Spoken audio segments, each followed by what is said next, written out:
적격심사 기준에서 신인도 점수 중 일자리 창출 가점에 대해 알고 계신가요?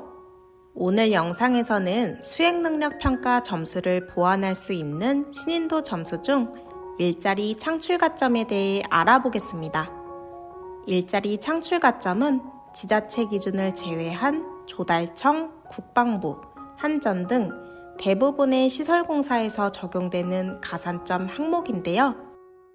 시공경험과 경영상태 항목의 부족 점수를 배점 한도 내에서 보완할 수 있는 중요한 항목이니 집중해주세요. 적격심사 기준서부터 확인해야겠죠? 조달청 별표 2의 기준으로 확인해 보겠습니다. 조달청 기준 별표 2 수행능력 평가 아래 신인도 항목이 보이고 있습니다. 우리가 확인할 일자리 창출 가점의 세부 내용을 보기 위해선 사전심사 기준 확인이 필요한데요. 조달청 입찰 참가 자격 사전심사 기준 별표 3에서 신인도 항목 확인 가능하며 24번 일자리 창출 가점을 보니 A와 B 두 가지의 항목을 볼 수 있습니다. A 항목부터 확인해 보겠습니다. A 항목은 근로내용 확인신고서로 신고한 최근 6개월의 평균 고용인원과 급여 지급액이 그 이전 6개월 평균보다 증가한 경우라고 합니다. 여기서 근로내용 확인신고서란 일용근로자를 위한 서식으로 결국 업체가 일용근로자에 대해 신고한 내용 확인이 필요하겠네요. 그럼 최근 6개월의 기준은 어떻게 될까요? 주석 내용 확인해 보겠습니다.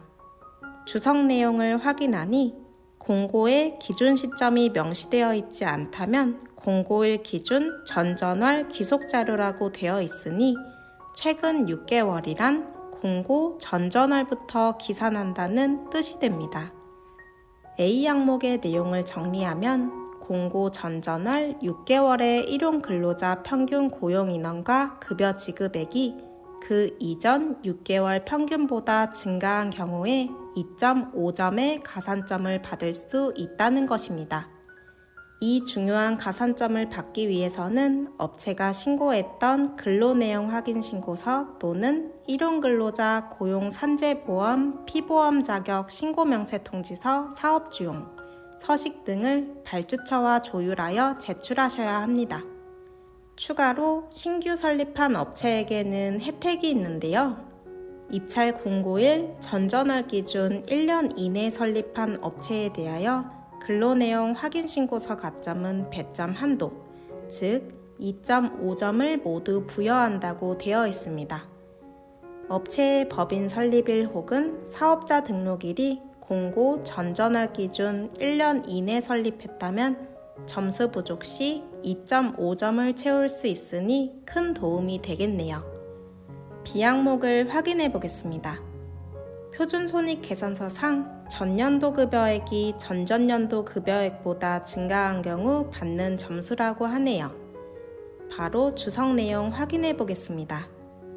상세 내용을 보니 표준손익계산서 평가는 표준손익계산서상의 퇴직급여 제외한 급여와 공사원가 명세서 급여 중 일용급여 및 퇴직급여를 제외한 급여를 합산하여 산정한다고 합니다. 여기서 전년도와 전전년도의 기준은 최근 결산일 기준으로 평가한다고 하니 정리하면 표준손익계산서의 급여와 공사원가 명세서상의 급여를 합산한 금액으로 최근 결산일 기준 전년도 급여액이 전전년도 급여액보다 증가해야 받을 수 있다는 것입니다. B 항목의 가산점을 받기 위해선 홈택스 또는 관할 세무서에서 발급한 표준손익계산서, 관할 세무서에 신고된 손익계산서와 부속서류 중 공사원가 명세서 증빙이 필요하니 발주처와 조율하여 제출하시면 됩니다. 표준손익계산서 가점도 근로내용 확인신고서와 마찬가지로 배점 한도 적용 내용이 있는데요. 입찰 공고일의 최근 결산일 기준 2년 이내 설립된 기업은 배점 한도, 즉 0.5점을 받을 수 있게 됩니다. 결과적으로 신규 설립된 업체의 경우 급여 등의 비교를 하지 않아도 일자리 창출 가점을 받을 수 있으니 영업기간 등을 보완해 참여해 볼 수 있겠네요. 오늘 영상에서는 수행능력 점수를 보완할 수 있는 신인도 점수 중 일자리 창출 가점에 대해 알아보았는데요. 일자리 창출 가점은 시공 경험, 경영 상태 등의 수행능력 점수를 배점 한도 내에서 보완할 수 있는 소중한 가점이니 잊지 말고 꼭 챙기세요. 회원님의 낙찰을 응원하는 아이건설 내 정기넷이었습니다.